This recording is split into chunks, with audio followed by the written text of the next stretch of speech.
Hola a todas, todos y todes. Estamos aquí un día más en el capítulo número 6.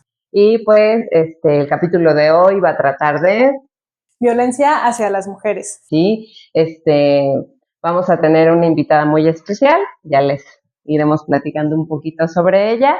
Mientras, pues les recordamos, yo soy Ana Karen Rodríguez. Yo soy Angélica Sánchez. Y esto es Mujeres Ordinarias. ¡Sí!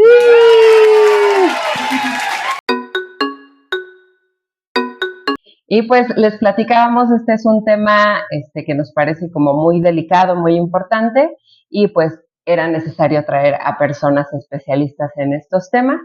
Y pues hoy nos va a acompañar una abogada que tiene un currículum, me parece que es importante, que su experiencia nos va a poder dar mucha información, muchos datos, hablar a lo mejor un poco de cómo son los procesos en este tipo de temas, que pues se vinculan no solo desde la parte psicológica, sino también desde la parte legal, ¿no?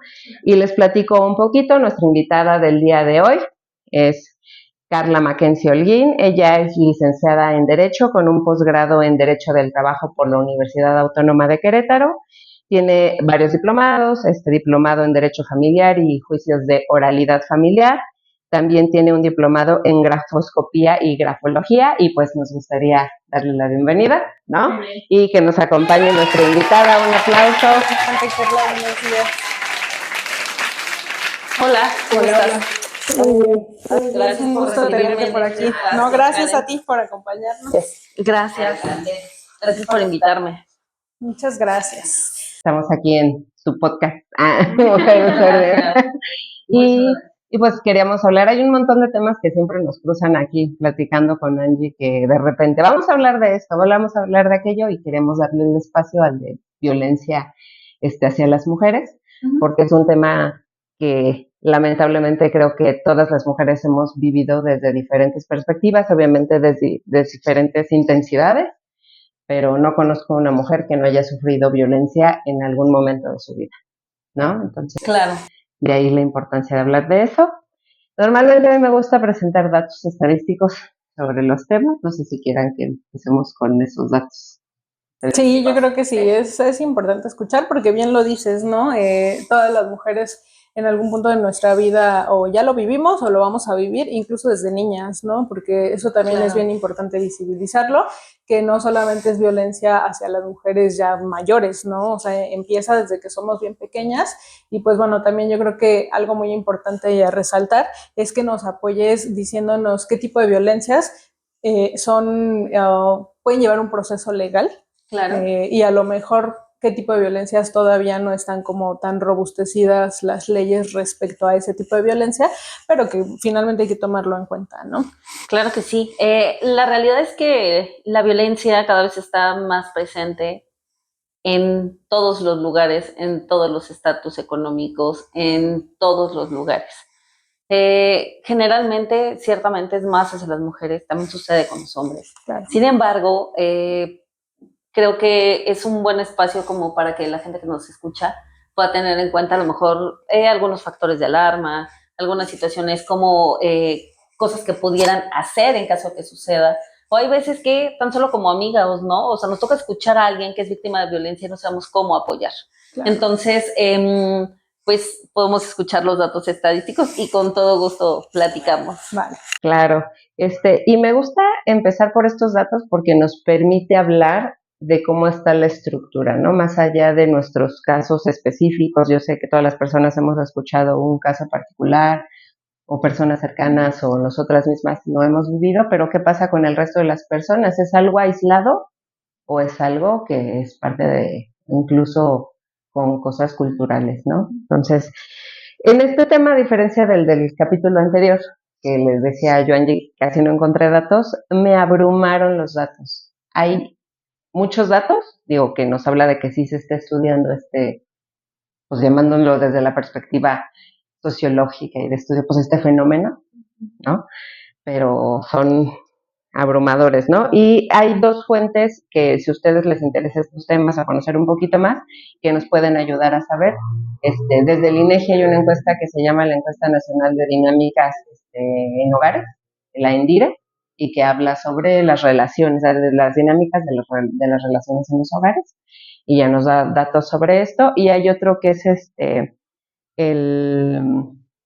es a nivel federal, déjenme les doy el dato, se llama el Secretariado Ejecutivo del Sistema Nacional de Seguridad Pública, que instituto, digámosle, por ponerle un nombre, hace estadísticas de cada mes de todo lo que pasa en las fiscalías, en las procuradurías a nivel federal, y entonces cada mes hace corte, cuántas carpetas de investigación hay, qué se ha denunciado, no sé qué, ¿no? Digo, la desventaja de la información del secretariado es que solo pone lo que se denuncia. Okay. Y tenemos, obviamente, desde perspectivas de violencias, que hay muchas cosas que no se denuncian. Entonces, tenemos una cifra gris ahí, que no sabemos qué pasa con todas esas personas que no se deciden, no se atreven a alzar la voz, ¿no? Entonces, esa es una desventaja de los datos del secretariado, que se actualizan cada mes, que me parece que eso es algo muy valioso, pero está ese gran vacío, ¿no? Entonces, en los datos de la INDIRE, del INEGI, de la encuesta sobre las dinámicas de las relaciones en los hogares, siempre hay un apartado sobre violencia hacia las mujeres, y nos dice, bueno, de las mujeres que se encuestan, siempre son de 15 años o más.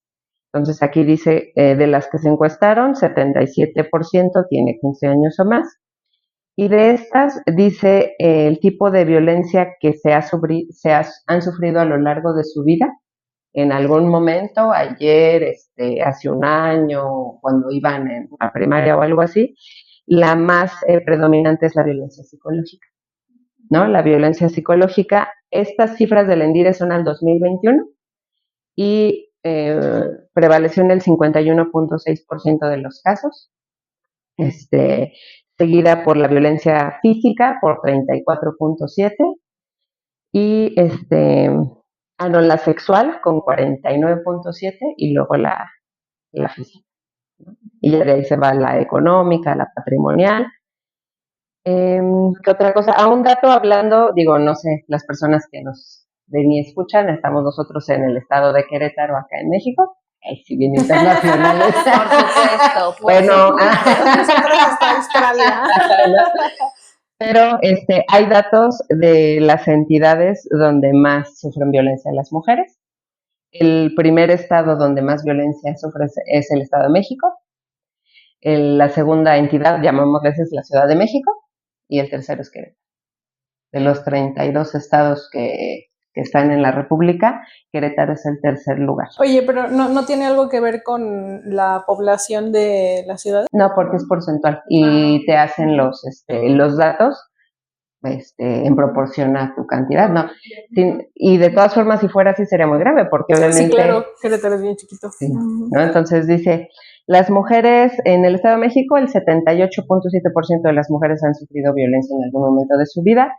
En Ciudad de México, 76.2% y en Querétaro, 75.2% de las mujeres encuestadas han sufrido violencia en algún momento de su vida, ¿no? Okay. Hay un dato también que me pareció relevante del ENDIRE, que es las personas que violentan. ¿Quién violenta? Okay. Uh-huh. Y aquí hay un dato, dice prevalencia de violencia contra las mujeres de 15 años o más, bla, bla, por tipo de persona agresora, y hay un dato de la pareja, ¿no? En general, en toda la República Mexicana, de las mujeres que señalaron haber sufrido violencia, el 39.9% dijeron que las agredió su pareja, okay, ¿no? Las violentó su pareja en algún momento.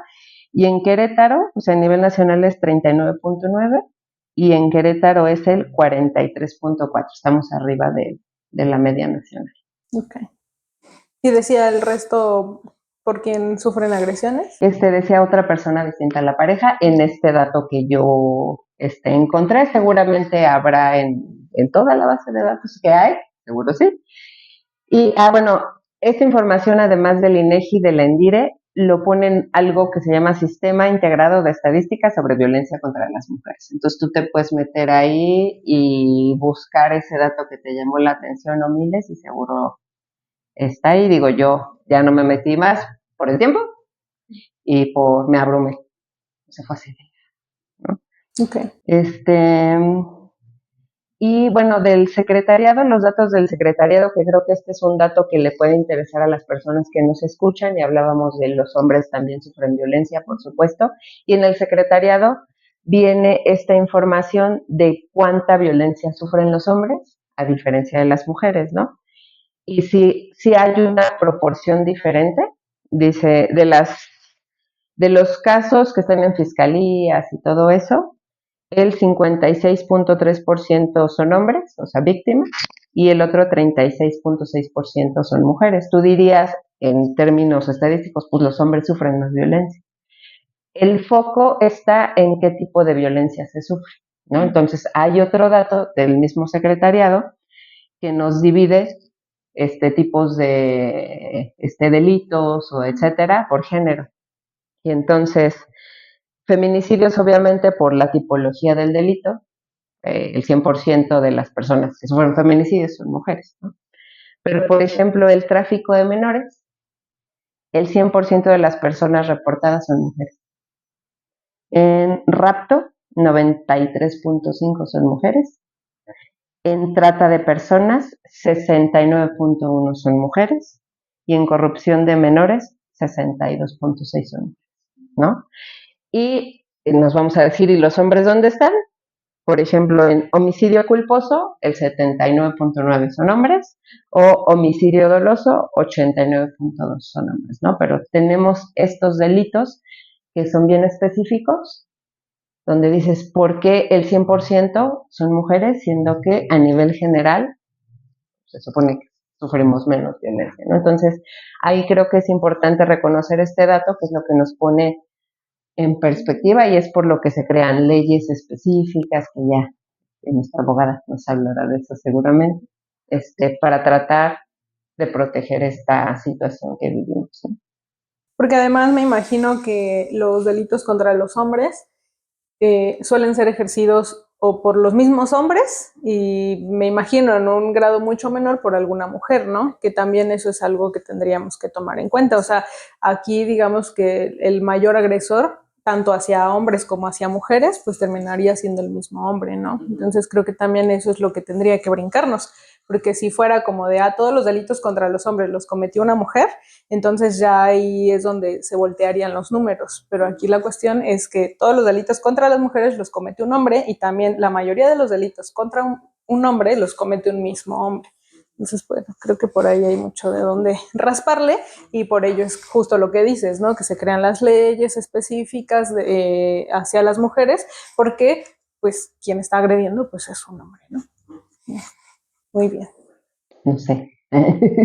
Bueno, pues creo que yo iniciaría enmarcando ya para entrar como hacia las preguntas con Carla, el hecho de, existe incluso, bueno, yo laboré como medio año en el Instituto Queretano de las Mujeres, que es precisamente un instituto especializado en la atención hacia las violencias que sufrimos las mujeres, ¿no? Y entonces, pues llevan un acompañamiento psicológico, un acompañamiento legal, en donde no sé bien los alcances, porque yo no estaba en esa área, o sea, no sé si te pueden llevar un juicio o estas cosas, pero sí sé que por lo menos hay asesoría, ¿no? O sea, por lo menos sí puedes llegar y medio te informan, y digo medio porque pues muchas veces el personal que está ahí es personal que va comenzando, o sea, por ejemplo, psicólogos, abogados que van comenzando y a lo mejor la orientación no es tan vasta, pero pues está ahí, ¿no? Y creo que es importante porque también en sí, y yo lo que veía, que esa sí era como el área en la que estaba, se encargaba de visibilizar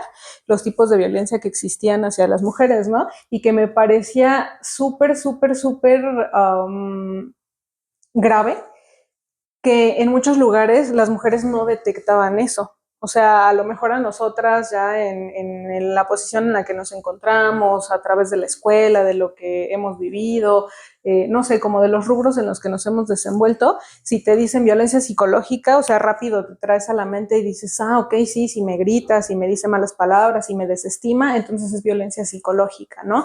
Te dicen violencia económica y dices, sí, si no me quiere dar el dinero para el gasto, o si me está como midiendo todos los gastos, o si no me deja trabajar, o sea, como, ¿sabes? O tienes un referente, aunque sea mínimo, de qué es lo que significa cada tipo de violencia. E íbamos a comunidades en donde no, de verdad, o sea, les empezabas a platicar así como de que no, y esto es violencia, ¿qué se les figura violencia física, no? Y entonces sí, todo el mundo te decía, no, pues que te peguen, que a lo mejor que te empujen, que te jalen el cabello. Ahí sí todo el mundo tenía como mayor parámetro, pero ya cuando les empezabas a decir, bueno, por ejemplo, violencia psicológica es que él se dé todos los méritos de todas las cosas que pasan en casa y a ti no te dé el mérito de lo que tú haces, ¿no? O sea, de que cuidas a los niños, de que haces de comer, o sea, que él diga, ay, no, es que yo soy el que trabaja y aquí casi como cuando habla uno de del gobierno, ¿no? Por mí tragas y cosas así. Entonces, a lo mejor esas cosas no lo perciben ellas como un tipo de violencia porque nadie se los ha hecho saber y eso me parecía muy, muy interesante. Y a mí me gustaba mucho eso de cuando yo iba a dar las pláticas, ¿no? El hacer conscientes a las mujeres, desde jovencitas hasta señoras ya muy mayores, o sea, que ya 70, 80 años y que toda su vida habían vivido en algún tipo de violencia y que pues no lo veían, ¿no? Entonces creo que también es importante eso, como el siempre ir marcando y el hablar de todos los tipos de violencia que existen, porque a partir de ahí es como la gente va a decir, ah, ok, lo estoy pasando, lo estoy atravesando y a lo mejor hasta esa capacidad de decir voy a denunciar, ¿no? Y a lo mejor no por mí, sino porque lo están haciendo hacia mis hijas, ¿no? El papá hacia las hijas o alguna situación. Y también otra cosa que me gustaría resaltar, pues es esta parte de lo cultural. O sea, muchas veces a la cultura se le adhieren muchos comportamientos que son violencia, pero que no lo perciben de esa manera porque así es, ¿no? Y entonces yo hablaba con algunas compañeras del cómo en ciertos países, por ejemplo, todavía existe esta parte, a mí de verdad me aterró mucho ese, de desflorar a la hija, en donde los papás tenían derecho a tener la primera relación sexual con la hija. Entonces ahí sí, yo entré como de que dije, no puede ser. Justo esto, perdónenme que interrumpa, justo esto que estaba diciendo Angie, de cómo no hacemos visible o no somos conscientes de las violencias. Había un dato también en la Endire que decía que las mujeres más violentadas eran mujeres en el ámbito urbano, con más estudios, con un montón de características que yo dije, no creo que seamos las más violentadas, sino que somos las más conscientes de sufrir la violencia, porque estaba por encima la zona urbana de la rural. Okay. Yo dije, yo no creo que en la zona rural haya menos violencia que en las zonas urbanas. Es que ahí te va, por ejemplo, eso también lo veíamos cuando íbamos a dar las pláticas, que muchas veces las mujeres con un estatus social más alto no hablaban, porque era como yo, que por ejemplo, ¿no? Me pongo yo de ejemplo, como yo que soy psicóloga, que tengo un negocio, pues sí, que ya conozco como muchas cosas, voy a decir que estoy sufriendo violencia, ¿no? En cualquier sentido, o sea, como que te da pena porque socialmente quizá sientes que vas a ser más señalada que una persona que no tiene conocimientos y que dices, ay, pues sí, claro, la violentan porque pues no sabe. Entonces yo veía mucho eso y, por ejemplo, las personas con mayor estatus social, o sea, que eran personas con mucho dinero, las mujeres tendían más a sufrir este tipo de violencia económica, porque entonces ahí, no sé, se daba un juego muy raro entre su posición económica y los tipos de violencia que sufrían, porque también hay ciertos tipos de violencia, o sea, que se enfocan como, por ejemplo, en las zonas rurales, si lo vemos así, quizás sea más como la violencia física. Exacto. Entonces, mira, vamos con Carla. Mira, quería comentarles lo siguiente, ahora que estoy escuchando justo lo que decían, yo tengo un poquito más de 18 años litigando, ¿no? O sea, mi área, lo fuerte para mí, yo soy abogada postulante y me dedico al litigio. Entonces, la realidad es que yo siempre dije, no me voy a dedicar a los asuntos familiares porque me parece que es un tema como fuerte, complejo e incluso donde hay dimes y diretes de las partes y te enteras de cosas íntimas de las personas, ¿no? Pero bueno, la vida te va llevando por un lado y seguramente el día de hoy creo que la verdad es que mi trabajo ha sido tratar de ayudar a determinadas personas. Quiero decirles algo, o sea, la violencia para mí ciertamente es más ejercida hacia las mujeres. El día de hoy se ha visto una cuestión impresionante en contra de los hombres. Hablando del tema de las mujeres, no tiene que ver con una condición económica, no tiene nada que ver con una cuestión de fuerza, de si es una zona urbana o no, o sea, todas estamos expensas a sufrir algún tipo de violencia. Es más, o sea, el tema de la religión es algo muy importante y son factores que también se ven, ¿no? O sea, hay gente que no puede denunciar porque no te lo permite tu religión. Hace poco me llegó un asunto justamente donde una clienta tiene una religión en la cual a ella, o sea, lo primero que ella tenía que hacer era decirle a las personas líderes de su iglesia lo que estaba pasando, pero eso implicaba que hubiera como una sanción hacia su esposo, estando casados, evidentemente, ¿no? Entonces, ella era primero, obviamente, el temor de lo que puede suceder a través de la iglesia, porque si llegaban y de alguna manera lo sancionaban, la violencia hacia ella iba a ser más fuerte. Entonces, o sea, tienen que ver temas de religión, la economía. Estoy de acuerdo contigo en lo que decías, Angie, en que seguramente a lo mejor en las zonas rurales es mucho más la violencia física, o sea, hablar de golpes, incluso a lo mejor emocional en el sentido de denostar la figura de la mujer en el hogar, pero no tiene un estatus económico. O sea, lo que hoy me ha llegado más es gente de una posición económica muy bien acomodada, gente que aparte, muchas veces la mujer aparte no es como que no trabaje, o sea, es gente que también trabaja, pero obviamente el poder o el factor humano que hace la mujer dentro del hogar, digamos que o sea, la mujer tiene que atender el hogar, pero aparte trabaja. Y aparte, por ejemplo, muchas veces el hombre aprovecha esas cosas para que los negocios llevarlos a cabo. Entonces, como ellos llevan aparte de alguna manera el sustento económico, muchas veces a las mujeres les da miedo la parte de que creen que a lo mejor no podrían solas sin este apoyo. Entonces, la violencia es algo que se vive hoy en cualquier lado, pero sí cada vez es mucho más complejo el tipo de violencia. Existe incluso por parte de la fiscalía, sobre todo en las fiscalías que tienen o que tienen casos de violencia, algo que le llaman el violentómetro, que igual seguramente ya lo conocen. Y la violencia, yo se lo decía a algunas de mis clientes, ¿no? Digo, es que, o de mis clientes en general, les decía, la violencia nunca disminuye. O sea, eso es bien importante saberlo.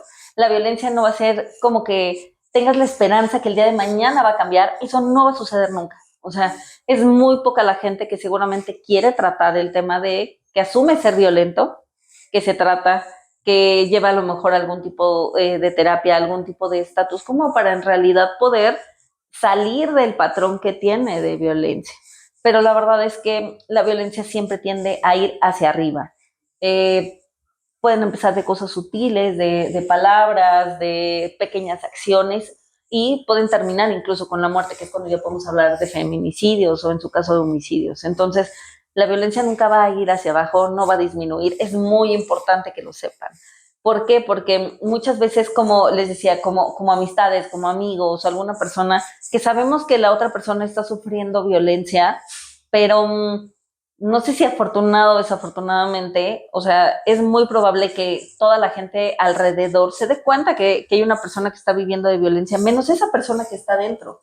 O sea, es muy difícil que se quite como la careta y diga, estoy o sufrí de violencia, y seguramente muchas veces cuando esto sucede es cuando ya están fuera, que es cuando se empiezan a dar cuenta de diferentes tipos de factores que dicen, oye, es que yo sufrí esto y es violencia, ¿y cómo puede ser? Porque mientras estuve ahí jamás me di cuenta, ¿no? A pesar de que todo el mundo se los decía, o sea, es como si no escucharan este factor de violencia, no se dieran cuenta. Entonces, creo que de alguna manera también el acompañamiento, el apoyo psicológico es muy importante. Hay gente que cree que los psicólogos son para la gente que está loca, y no, o sea, es siempre es un apoyo, todos en algún momento necesitamos un apoyo de algún especialista que a lo mejor te ayude a que tus emociones puedan ser sobrellevadas o que te ayude con con determinadas terapias o con algunas circunstancias en donde puedas decir, oye, a lo mejor en ese momento puedas darte cuenta de en dónde estás y tratar de salir de ese círculo, que en realidad por eso hay gente que también, a lo mejor Angie, tú sabrás un poco más de esto, hablan de círculos de violencia. La violencia está en un círculo en el que no encuentras una arista para poder salir, o sea, estás inmerso en nada más dando vueltas en el mismo círculo y no hay por dónde. Muchas veces hay gente que te lo puede decir o que se los puede decir y no se dan cuenta de esto.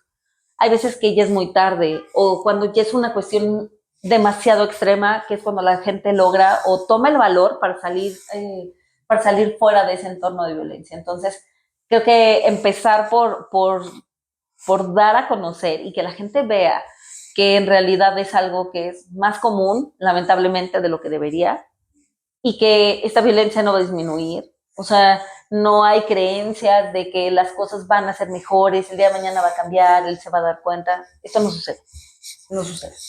Sí, sí, claro, y justamente le llaman la espiral ascendente, ¿no?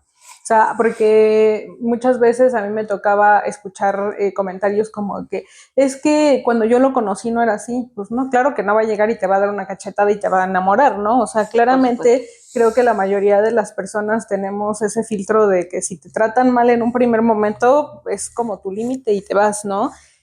No van a iniciar así. O sea, cualquier persona que sea violenta sabe por dónde llegar, o sea, sabe que te tiene que tratar bien de inicio, pero siempre va a haber como ciertos detalles que te van a apuntalar a que hay algo, ¿no? A que algo no está bien en esa persona y que va a ser una persona violenta posteriormente. Porque yo escuchaba hace poquito justamente en un podcast en donde decían, por ejemplo, ¿cuáles pueden ser indicios de que esa persona puede llegar a ser violenta en algún momento, ¿no? Las red flags, ¿no? Ajá, lo que ahora llaman red flags. Y hablaban, por ejemplo, del maltrato animal, ¿no? Y hablando de personas psicópatas, pero yo también lo ligo mucho con las personas que tienden a ser violentas, ¿no? El maltrato animal. Una cosa es que no te gusten los animales y que a lo mejor digas así como de, ay, ahí está un gatito y yo desde aquí lo veo y gracias, ¿no? Y otra cosa muy diferente, pues es a que ya se atrevan a darle una patada a un perrito, no sé, o sea, como cosas en donde ya impliquen una agresión. Decían también, por ejemplo, el cómo tratan a los diferentes miembros de su familia, o sea, a su mamá, a su papá, a sus hermanos, a sus primos. O sea, si tú ves que esta persona le grita a su mamá o le dice así como de, ay, ¿por qué no me tienes listo esto? Claramente eso es un patrón que después se va a repetir contigo, ¿no? Que quizá en el momento no lo va a hacer hacia ti, pero que en algún momento tendrá que llegar también hacia ti esa violencia. El cómo trata, pues, en general a las demás personas, o algo que me llamó la atención, el cómo alardea. O sea, por ejemplo, de que empieza a decir, no, yo tengo un amigo y tú no te preocupes, tú estás segura. Si a ti alguien te hace algo, tú vienes y me dices y en un 2x3 me junto a toda la cuadra y nos vamos y le rompemos su mandarina, ¿no?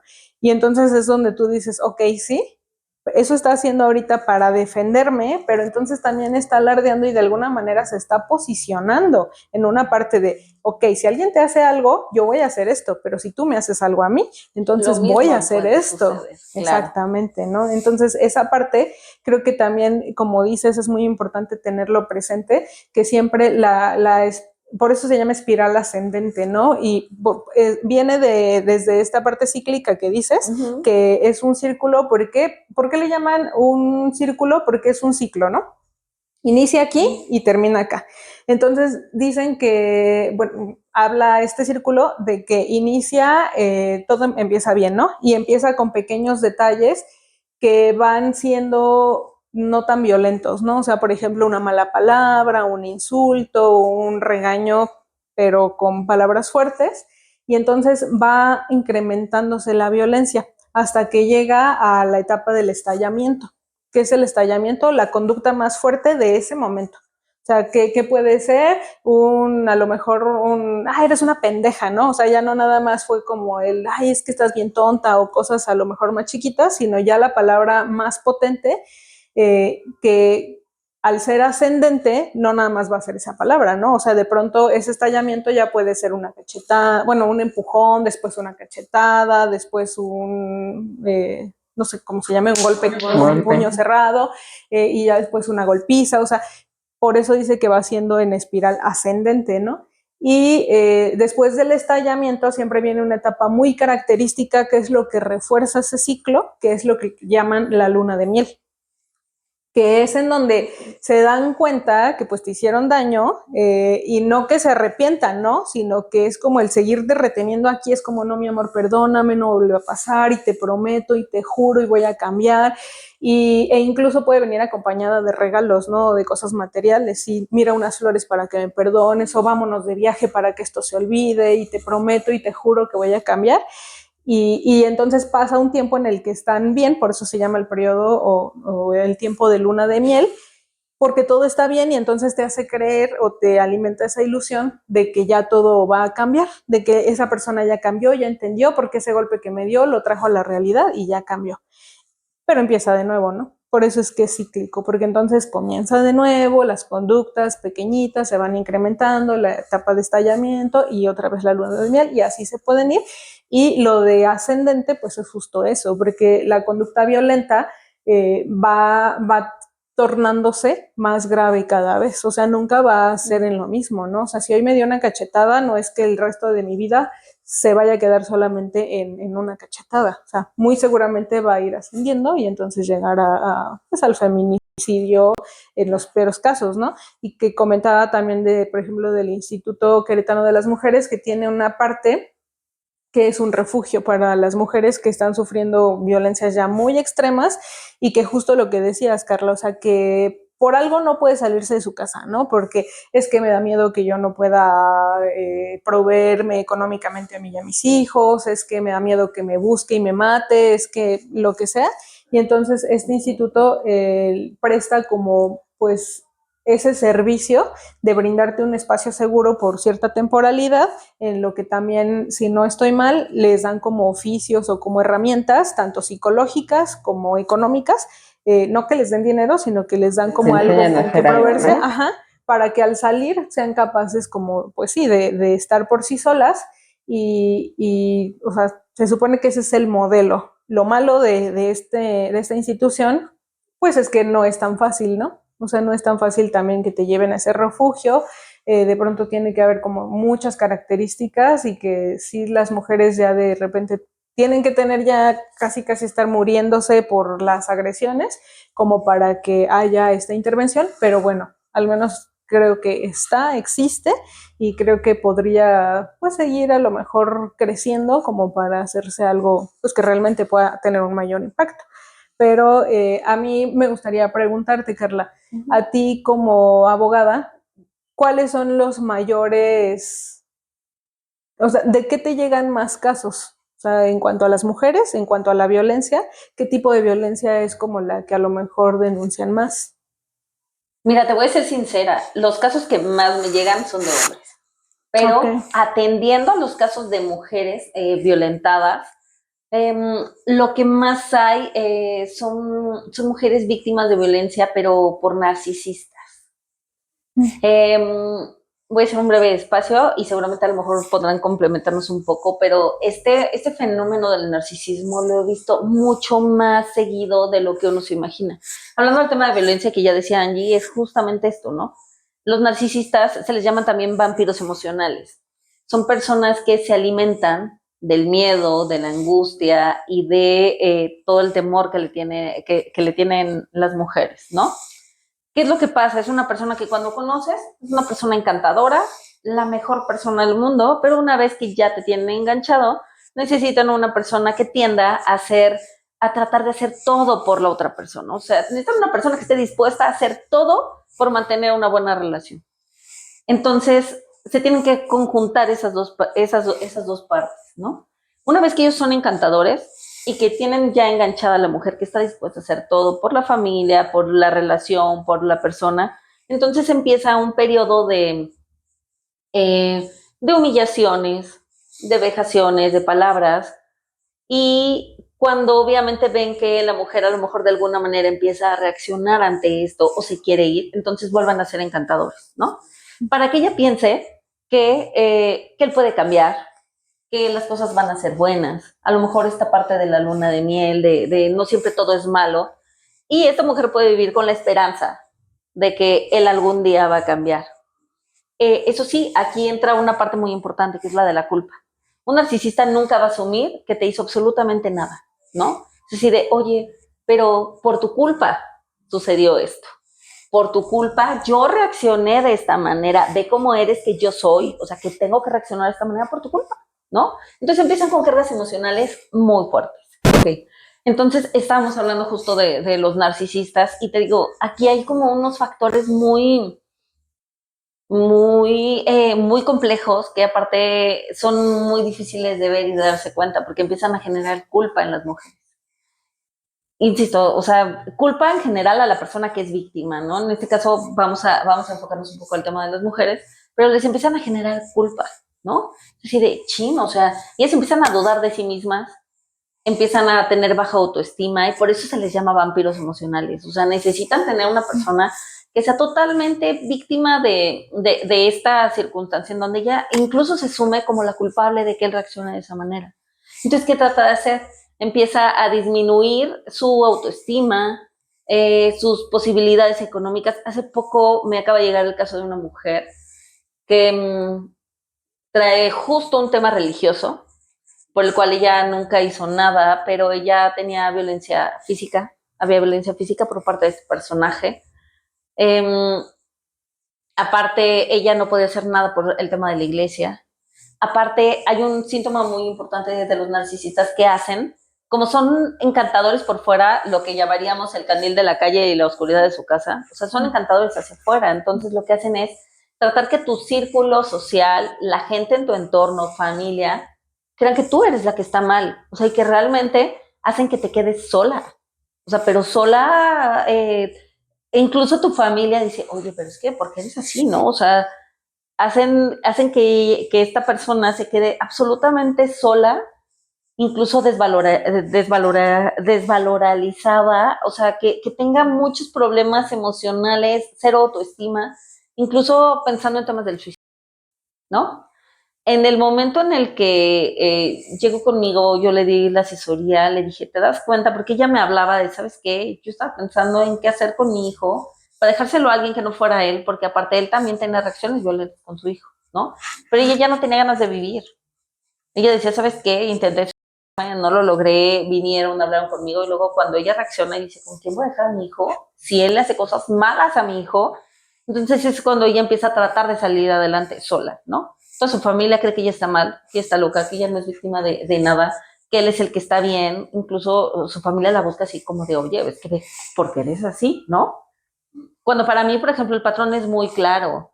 Entonces, ella incluso me decía, ¿sabes qué? Le dije, ¿te das cuenta que él va a ser incapaz de matar? Le dije, él va a hacer con sus acciones que tú solita lo hagas. Por eso ella estaba tratando de llegar al suicidio. Entonces, esos son uno de los casos como más extremos, en los cuales, por ejemplo, para mí es muy evidente, te digo, el tema de la violencia, pero este factor del narcisismo en temas de juicios, o sea, lo veo incluso más en mujeres de un estatus social mucho más fuerte, acomodadas, profesionistas, que en gente que a lo mejor tiene otro tipo de estatus económicos un poco más bajo, ¿sabes? Entonces, es algo de lo que más he visto, este tipo de patrón, donde también le llaman el síndrome del superhéroe, ¿no? En las mujeres, es que no, mira, pobrecito, ¿y qué va a pasar? Y yo tengo que tratar de ayudarlo y salir adelante, pero muchas veces no les alcanzan ni las ganas, ni el tiempo, ni el esfuerzo como para tratar de salir de ahí. Entonces, es un síndrome que se está dando muchísimo y que aparte es muy complicado que la gente se dé cuenta hasta que sale de ese entorno, ¿no? Ella una vez que salió y decide irse, es cuando empieza a darse cuenta de las circunstancias y dice, es que yo no me da cuenta que todo esto sucedía, ¿no? Entonces, es grave, la puede llevar a la muerte, por supuesto, ¿no? O sea, y él mismo le dijo, es que tú vales más que viva. Entonces ella en esta idea dejó de comer casi una semana, o sea, realmente se está...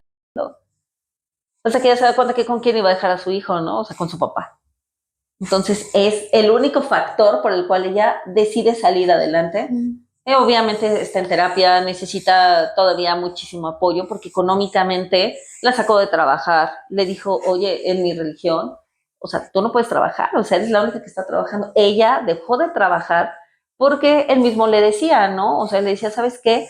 Este, en, no puedes seguir trabajando porque yo soy quien te va a proveer de todo, ¿no? Evidentemente es algo que no sucedió. Lo único que hizo fue mantener también una violencia económica hacia ella, porque él no le daba dinero para absolutamente nada. Entonces, o sea, aquí ves uno de los claros ejemplos de todas las violencias que hay en un solo asunto. Exacto. Entonces, hay algunos síndromes, algunos cuestiones que tiene que psicológicos en los cuales te puedes dar cuenta de todas estas situaciones que no digamos que psicológicamente hay varios factores o algunos que a lo mejor te digo, tú sabrás un poco más estos síndromes, Angie, en donde, bueno, a lo mejor tienen determinadas características, pero por ejemplo en el narcisismo es uno de los síndromes, digamos, en los cuales sí ves casi todos los tipos de violencia en una sola persona. Y ahí, por ejemplo, ¿por qué se hace la denuncia? Fíjate bien, ella hizo 3 denuncias. Okay. Una porque le quiso quitar a su hijo, otra por la violencia física, que incluso, pero hay algo muy importante. Ella, a pesar de que sí fue, y él le revisaba el celular todos los días, en el momento en el que se dio cuenta, porque le encontró un documento de fiscalía que fue y lo denunció, es cuando él decide salir de su casa. Sale, pero aún así, con diversas amenazas. Una vez que él ve también el documento de fiscalía, pues como que a lo mejor de alguna manera como que le da miedo. También es importante saber que los narcisistas una vez no les gusta que el exterior, la gente, porque pues como es es la eterna persona que tiene que quedar bien con todos. Entonces, ¿cómo es posible que de alguna manera se exteriorice el tema de su violencia o que haya esta posibilidad? Entonces, cuando él se da cuenta, entonces es cuando decide irse, pero la deja sin dinero, sin casa, sin absolutamente nada, ¿no? Entonces, es por eso que es tan importante tratar de visibilizar estas cosas. Estoy segura que de la gente que seguramente nos está escuchando a lo mejor puede verse reflejada en alguna situación que son las famosas red flags, ¿no? O sea, si te das cuenta, muchas veces la gente en tu entorno te lo ha dicho. En este caso, los narcisistas van a hacer creer que la que está mal eres tú. Ajá. Te van a hacer que te quedes solo, sin amigos, nadie te va a creer porque van a decir, es que está loca, o sea, tiene algún problema, ¿no? O sea, o a lo mejor está deprimida, tiene ansiedad o tiene depresión postparto. Entonces, de ahí, o sea, tiene múltiples factores como por los cuales tú dices, o sea, imagínate el grado de lo que te estoy diciendo para que una mujer pueda salir de esto sin dinero, sin valores propios, sin autoestima, o sea, sin nada, es muy complicado que hay gente que por eso y se ha suicidado. Entonces yo le decía, hey, aguas, o sea, ¿le quieres dar el gusto? No, no. Y ella me decía, por supuesto que no. Le decía, ok, él no te iba a matar con sus manos, date cuenta. Él sí había violencia física porque sí llegó a los golpes, asfixias. Y le decía, date cuenta que él no te va a matar, él no lo va a hacer. Él lo que quería hacer es que tú misma lo hicieras, ¿no? Entonces, afortunadamente ella ahorita está un poco más estable, estamos ya ahí con la parte porque aparte, a pesar de que tenía determinada una pensión alimenticia, no la cumplía, sus abogados se vendieron, uno de sus abogados, le dijo que como no tenía para pagarle, que cómo le iba a pagar, ¿no? Entonces, un abogado que por ahí andaba mucho en los medios. Y gente complicada, ¿no? Entonces, imagínate ser una mujer que estás sola con tu hijo, al cual el papá le abría la regadera para quemarlo, o sea, con agua caliente. O sea, imagínate esta clase de cosas, ¿no? El señor es candil de la calle y oscuridad de su casa, o sea, es una persona que a todo el mundo llega y saluda y como si fuera una persona absolutamente empática. Que bueno, ya cuando sabes el trasfondo, obviamente te das con esa clase de gente, pero afortunadamente pues no estás sola, ya hemos tenido algunos avances. Y creo que este es uno de los casos como que un poco más marcados en tema de que tiene muy marcadas todos los tipos de violencia, incluso la institucional por parte de la Fiscalía. Hay algo bien importante. Cuando uno hace una denuncia por casos de violencia familiar, la violencia familiar es un delito que se sigue de oficio. ¿Qué quiere decir esto? El hecho de que yo diga, no quiero que se siga, o sea, no hay un otorgamiento de perdón, ni el que yo diga, oye, ya no quiero. O sea, es una obligación del Estado, o sea, de la Fiscalía, de las autoridades, darle seguimiento a esta denuncia, ¿de acuerdo? Una cosa es la obligación y otra cosa es que lo hagan. En el caso de ella, inició 3 denuncias, en las cuales ella no le dio seguimiento, pues por falta de recursos, porque aparte todavía estaba inmersa en el tema de violencia, pero inició 3 denuncias. 3 denuncias que dijeron, oye, pues no tenemos mayores elementos, vamos a determinar algo que se le llama un ejercicio de la acción penal. Esto significa que se cierran las carpetas, porque pues como que ellos ven que no hay elementos y porque no hubo un interés de ella en seguir o darle trámite a la investigación. Afortunadamente no se las notificaron, es muy importante, o sea, cuando quieren cerrar una carpeta te la tienen que notificar y a ella nunca le notificaron esto. En el momento en el que vayamos, porque ya sabemos o sea, que las trataron de cerrar, todavía existe algo que se le llama un recurso de impugnación. O sea, ella todavía tiene la posibilidad de que vayamos con un juez y le digamos, oye, era obligación de la autoridad el haber analizado estas carpetas e investigar sobre el delito que te dijeron, porque es un delito que se sigue de oficio, aunque ella haya dicho, porque lo dijo ante la Fiscalía, yo nomás quiero que quede un antecedente de lo que pasó, ¿no? Entonces imagínate una persona que no tiene el recurso, que tiene tanto miedo, que va y te dice, oye, pues que quede el antecedente, ¿no? Pero me hago para atrás, o sea, tuvo incluso ya el valor suficiente de hacerlo.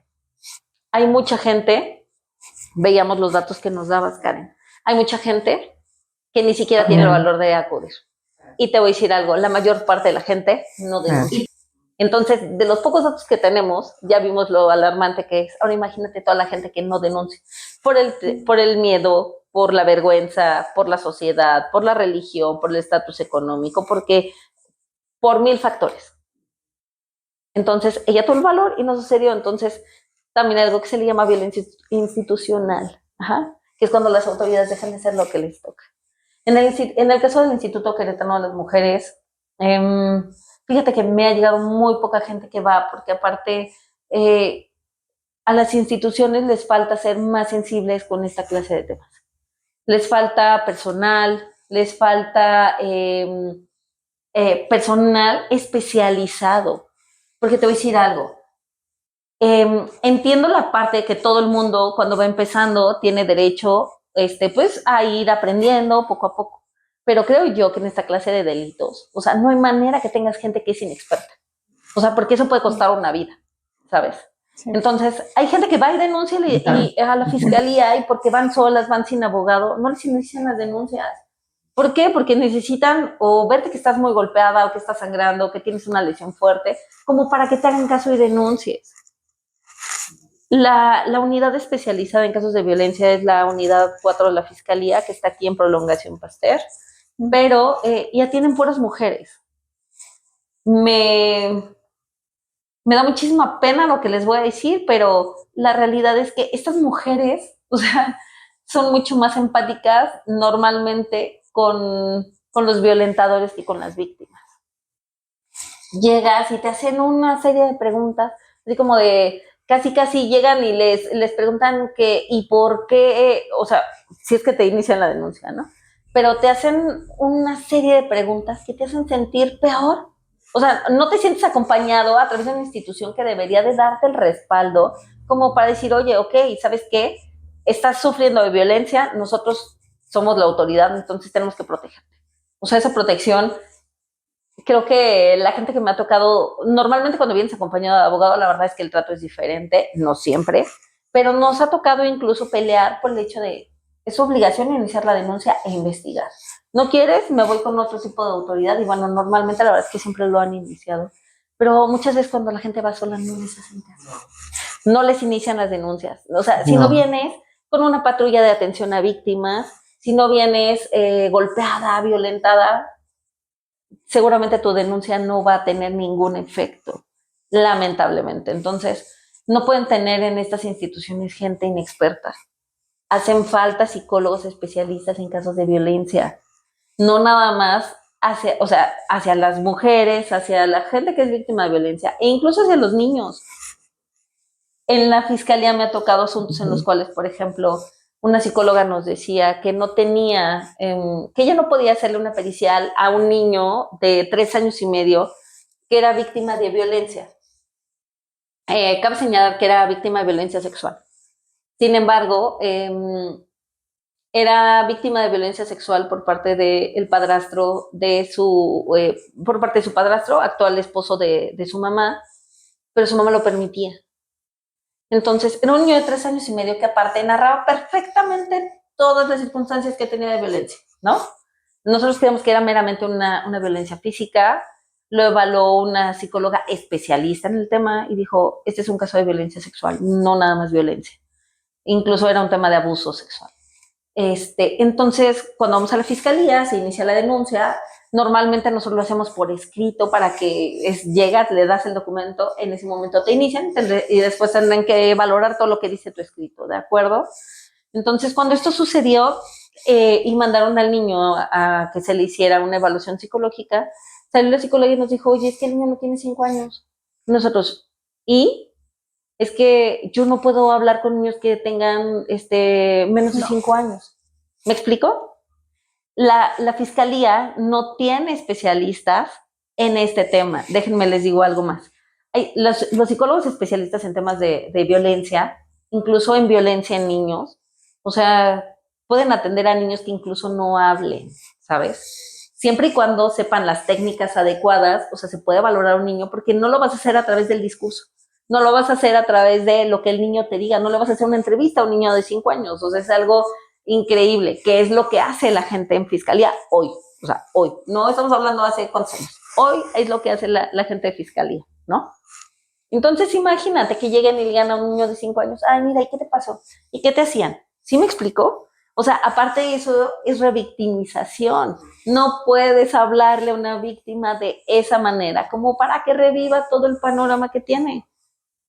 Y es más, o sea, ni siquiera iniciaron la evaluación. Dijeron, no puedo hablar con un niño que tenga menos de 5 años. Entonces tuvimos que iniciar un recurso en el cual un juez los obligó y les dijo, busca un especialista. ¿Tú no tienes? Perfecto, busca un especialista que sí pueda hacerlo. Afortunadamente, por ejemplo, esa carpeta de investigación, después de 5 años, se logró una vinculación a proceso en contra del padrastro y en contra de la mamá para una omisión de cuidado. Pero encontré un chiquito, o sea, que en ese momento tenía 3 años y medio y que aparte él narraba perfectamente todo lo que vivía. Que es un niño que hoy tiene que dar seguimiento a terapias psicológicas porque hay cosas que marcan la infancia de las niñas, de los niños, y es complejo, ¿no? Entonces, no hay un acompañamiento como debería por parte de las autoridades. La Procuraduría, la gente, la verdad es que nos falta mucho personal especializado en estos temas. Nos falta mucha empatía entre las mujeres. Por eso es una fiscalía que es tratada meramente por mujeres. Pero estas mujeres muchas veces me encantaría que ustedes pudieran escuchar a una persona que es víctima de violencia, que les explique cómo se siente cuando va a denunciar. Yo creo que eso es uno de los factores por los cuales la gente no denuncia. Sí, claro. Sí, y saben, a mí, por ejemplo, sí me tocó acompañar, bueno, yo estuve trabajando en la Procuraduría de Protección de Niñas, Niñas y Adolescentes. ¿Dije niñas, niños y adolescentes? ¿O niñas, niñas? Bueno, en el DIF, lo que mundanamente conocemos como el DIF municipal. Y justo me tocó hacer muchos acompañamientos a niños, niñas, adolescentes en este sentido, ¿no? De abuso sexual y de violación, ¿no? Y tienes toda la razón del mundo. O sea, llegabas y aun cuando ellos iban o sea, ellos, las personas adultas y el niño, niña, adolescente, iban acompañados por nosotros que éramos personal, en teoría ya había un abogado que estaba ahí teniendo conocimiento del caso. Yo estaba como psicóloga y yo ya había ratificado, ¿no? de que sí existía como, pues digamos, los elementos para considerar que estaba existiendo el abuso sexual, y aún así, no, o sea, eran unas cosas muy, o sea, para empezar, horas allá afuera, o sea, de verdad cuando te tocaba un acompañamiento, era como, ya no comí, ya no cené, ya no dormí, porque de verdad podíamos llegar a salir a las 3 de la mañana y llegando a lo mejor a las 3 de la tarde. O sea, imagínense 12 horas allá afuera, obviamente te tienen en la calle, ni siquiera es como de, ay, pásate, y en una salita ahí medio cómoda te eches una pestañita, no, en unas bancas todas duras, y eso sí te toca banca, porque hay como 2 bancas. No importaba como el clima, ¿no? O sea, estabas a la intemperie, frío, calor, lluvia, lo que sea, tienes que estar ahí. Pues obviamente esto de comer, ¿no? De repente entre nosotros como compañeros nos apoyábamos y era como de que no, pues váyanle a llevar a Lick y a Angie pues algo para que coman, ¿no?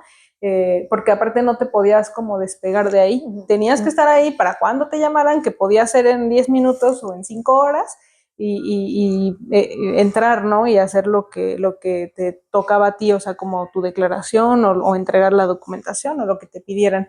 Y sí, o sea, realmente era una situación muy estresante en donde no había una empatía, justo como lo dices, por parte del personal o sus famosos cambios de turno. Ah, claro, claro. No, también. Son intocadas los horarios horas, de comida. Sí, ajá. Y de Sí. chisme, y de té, y de café, porque tienen varios breaks, ¿no? Sí, y yo no dudo que haya personas muy capaces y que sí están comprometidas con su trabajo en cualquier institución, pero la verdad es que sí dejaban mucho que desear, ¿no? Y yo decía como de, oye, no es como que venga y tú le estés haciendo un favor, ¿no? O sea, es tu trabajo, porque sea verdad o no sea verdad lo que están denunciando, vaya a tener o no vaya a tener un seguimiento mayor, ahora sí que por eso es una fiscalía, ¿no? Porque es tu trabajo, o sea, darle cabida a todo lo que llegue y ya después de ahí, pues ya no sé de quién será tema, pero sí era una cuestión muy burocrática en donde de verdad, ay, no, le pensábamos así ya que yo, por ejemplo, yo que empezaba a ver que sí iba a ser para fiscalía, ya iba así como analizando, voy a llamar para que vayan a recoger a mis hijas, voy a esto, voy a aquello, porque ya sabía yo que te ibas a ir a vivir ahí un día completo afuera, entonces sí es cierto, esto de la empatía también, se me hace terrible esto que cuentas, como de que no tenían una persona que pudiera ser capaz de hacerle una valoración a un niño menor de 5 años, o sea... Es que a ellos no los violentan en su mente, ¿no? Ellos no sufren, ellos no cometen delitos en su contra, o sea, es como, ay, no puede ser. Y digo, lo que es que ni siquiera lo intentaron, ¿sabes? O sea, no fue como de, oye, vamos a ver. Lo que dice la ley en relación a los niños que intervienen en procesos judiciales es, tienes que ver la madurez del niño. O sea, hay niños que a los 3 años y medio a lo mejor todavía no hablan bien. Estoy de acuerdo, ¿no? O sea, oye, a ver, pásame el niño, vamos a tratar de hacer la valoración y vamos a ver si se puede o no. Ellos nada más dijeron, oye, este niño tiene 3 años y medio y yo no puedo hacerle una valoración porque no tiene 5 años. Se acabó. O sea, no hubo ni el intento de hacer. ¿Me explicó? O sea, por eso hablo también de la violencia institucional.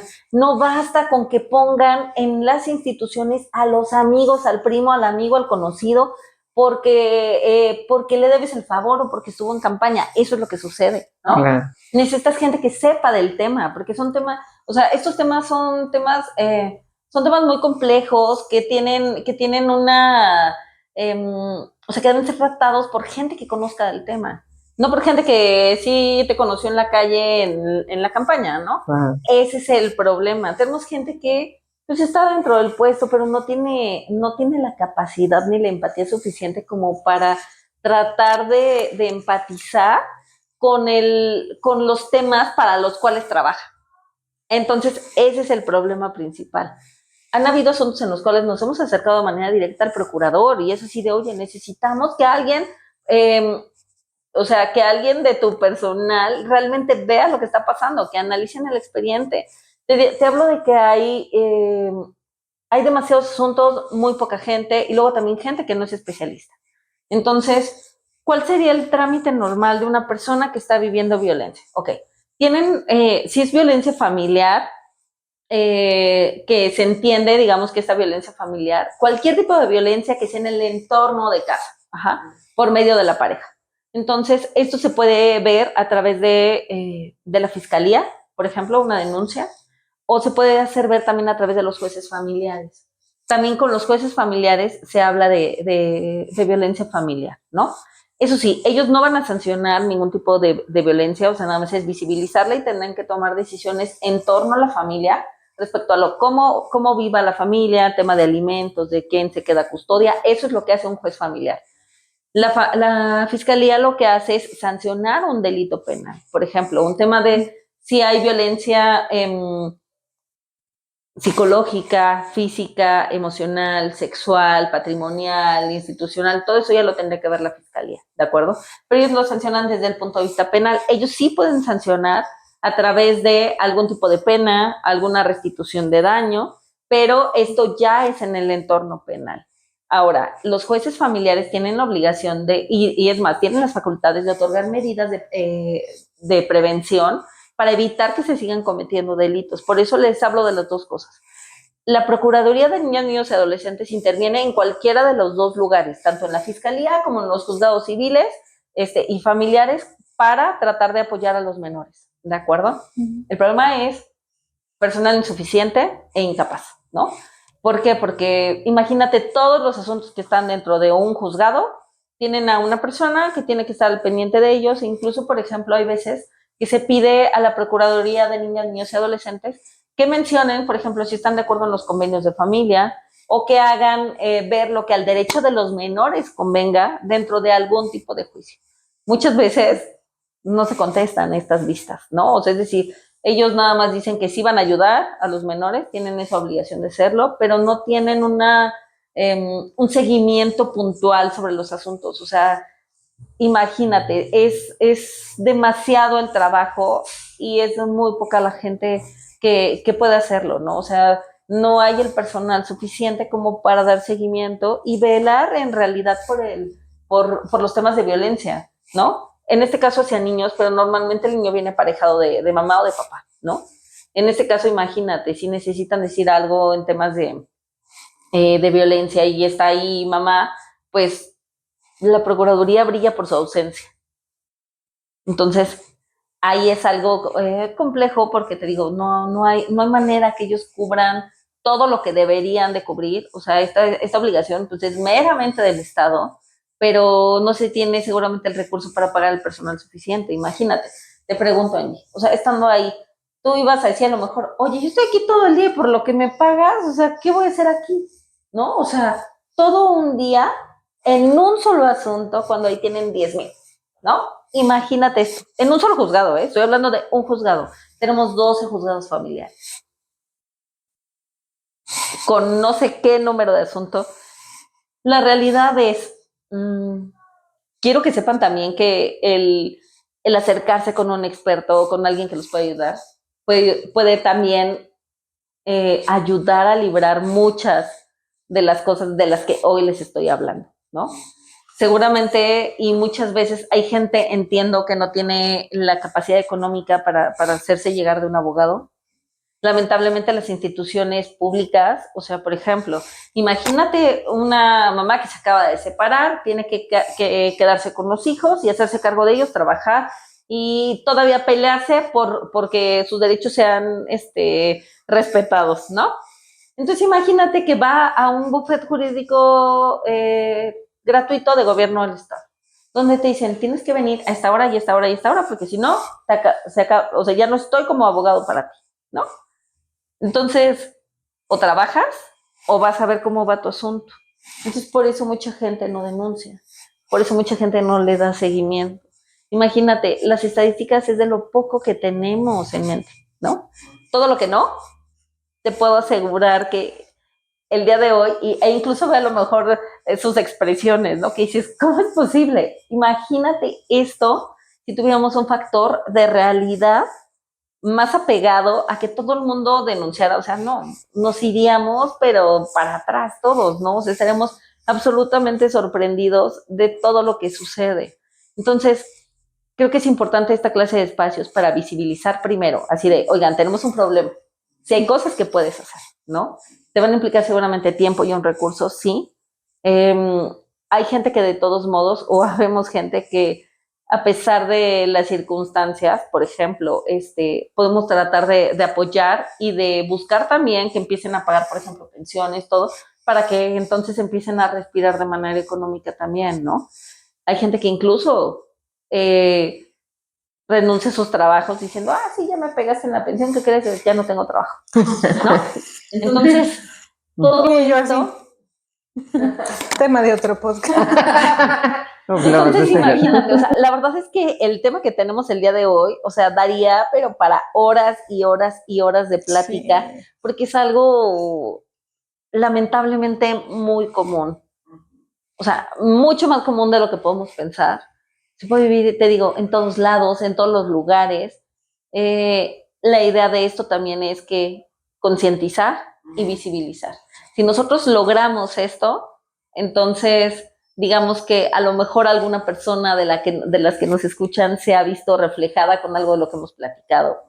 Si se requiere alguna asesoría y todo y llegan por medio de su podcast, con todo gusto podemos hacerlo. Okay. Sin costo alguno. Sin costo alguno. Hay gente que realmente ha llegado a nuestro despacho sin capacidad económica.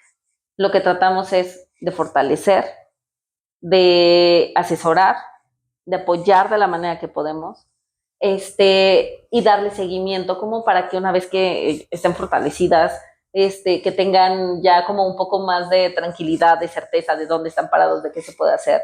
Entonces, la verdad es que normalmente les ha venido abonando, apoyando y la verdad es que también tienen que saber que esto no es eterno, ¿no? O sea, si tenemos el debido acompañamiento, no estamos solas, podemos salir adelante y la realidad es que, o sea, a pesar de que es algo tan común, tampoco me atrevo a decir que sea algo con lo que tienes que vivir eternamente. O sea, basta con hacerse llegar de las personas adecuadas, con tratar de tener las ganas, la fortaleza. Tenemos incluso psicólogos que nos apoyan en los casos que tenemos muy complejos, hasta de manera gratuita cuando hay gente que no lo puede hacer o que no tiene la capacidad económica para pagarlo. Entonces, o sea, tratamos de ser como integrales en la parte del apoyo. Tenemos la parte familiar, la parte penal, la parte psicológica, donde hay diversos especialistas, que todos somos especialistas, donde podemos apoyarlos como para visibilizar, empezar a actuar y que las cosas al menos estén mucho más estables, pero cuando te das cuenta ya lo haces desde otro punto de vista más consciente, ¿no? Donde a lo mejor este tipo de violencia ya te atreves a verlo, a verbalizarlo, a decirlo, entonces las cosas cambian. Así como que no sé si me abro, ya estaba broma antes del podcast. Yo creo que sería importante pensando más allá de, digo, ya son cosas que ya sabíamos o que ya sabemos con las que nos hemos topado, y un poquito tratando de abonar esta parte de la visibilización, a lo mejor nombrar las violencias, poner ejemplo de estas, por si tenemos a alguien que nos escucha allá en su casita o donde nos estén escuchando o viendo. En el baño. En el baño de los trastes, nombrarlas y a lo mejor una ruta rápida de qué hacer. Si ya identifiqué que vivo violencia patrimonial, esto, ¿no? Y a lo mejor hay personas que dicen, ¿y qué ching?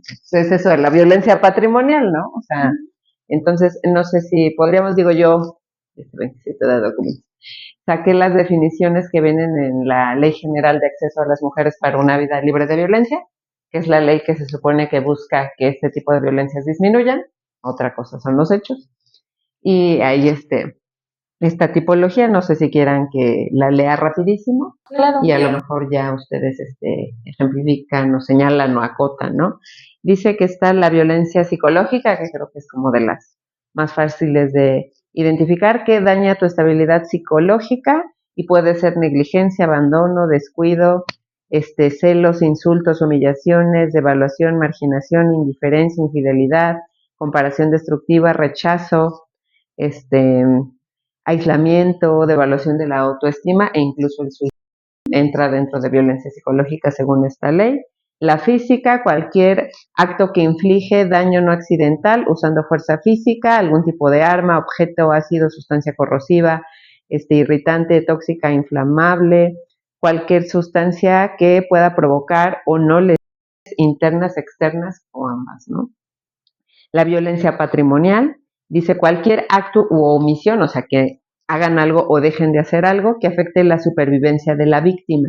Se manifiesta a lo mejor con sustracción, destrucción, retención, distracción de objetos, documentos personales, de te retengo tu acta de nacimiento o cosas de ese tipo que te impiden o te quitan esta seguridad. Que también quiten derechos patrimoniales o recursos económicos que satisfacen tu necesidad y abarcan daños de bienes comunes propios o de otras víctimas, ¿no? La violencia económica, igual acción u omisión, es decir, que dejen de hacer algo que afecte la supervivencia económica de la víctima, como eso de salte de trabajar. Eso es violencia económica, ¿no? Violencia sexual es cualquier acto que degrada o dañe el cuerpo o la sexualidad de la víctima y que por tanto atenta contra su libertad, dignidad e integridad física. Esta se utiliza en expresión de abuso de poder y se puede dar en espacio público o privado, ¿no? Decíamos, el que, por ejemplo, estés casada no le da derecho a tu esposo a que te obligue a tener relaciones sexuales si tú no quieres. Y eso también es una violencia, ¿no? Que muchas veces está normalizada bajo a lo mejor la religión, etcétera, que te dicen, es la cruz que te tocó cargar y entonces si tu esposo quiere sexo y tú no quieres, te aguantas porque por eso te casaste, ¿no? Y la violencia le llaman a través de interposita persona, que me parece esta es la violencia vicaria, pero sí le pusieron, que dice, es cualquier acto o omisión que con el objetivo de causar perjuicio o daño a las mujeres se dirige contra las hijas o hijos, familiares o personas allegadas para que ya sea que se tenga o se haya tenido relación, matrimonio o concubinato y con la idea de pues causar daño, ¿no? Entonces esa creo que es la definición legal de la violencia vicaria. Y pues, ok, bueno, esos son los tipos de violencia. No sé si a lo mejor sería bueno ejemplificar con algo, además de lo que ya mencioné, y no sé, qué más rutas para ir cerrando también. Me gustaría comentar en relación, por ejemplo, a la violencia que hablabas, que decía ahí por interpósita persona. La violencia vicaria también es una de las violencias que más se ven actualmente. El ocupar a los hijos como medio mecanismo para hacerle daño al otro, como para evitar que lo vean, ¿no? Tengo un asunto también muy marcado en el cual, por ejemplo, el papá se llevó a los niños y les empezó a hablar mal de su mamá. Entonces, los niños, por ejemplo, cuando la mamá iba por ellos, le aventaban cosas, le aventaban, creo que eran vasos, o sea, lo que tuvieran ahí, ¿no? O sea, incluso ya eran capaces de agredirla para efecto de que él se quedara con custodia, a pesar de que ella es quien tenía la custodia de los niños, después de una convivencia así sucedió.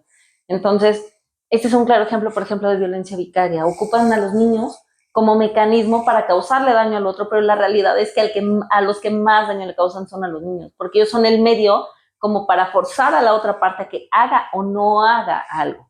Entonces, este tipo de violencia, por ejemplo, se discutió aquí en Querétaro, en el Congreso local. Es algo que el día de hoy, a pesar de que ya está un poco más hablado, un poco más visibilizado, la realidad es que los jueces aún no se atreven a hacerlo, ni hablar de la violencia vicaria en la actualidad. Hay un solo juzgado que emitió una sentencia, que es donde participa también una de las psicólogas que trabaja apoyando al despacho.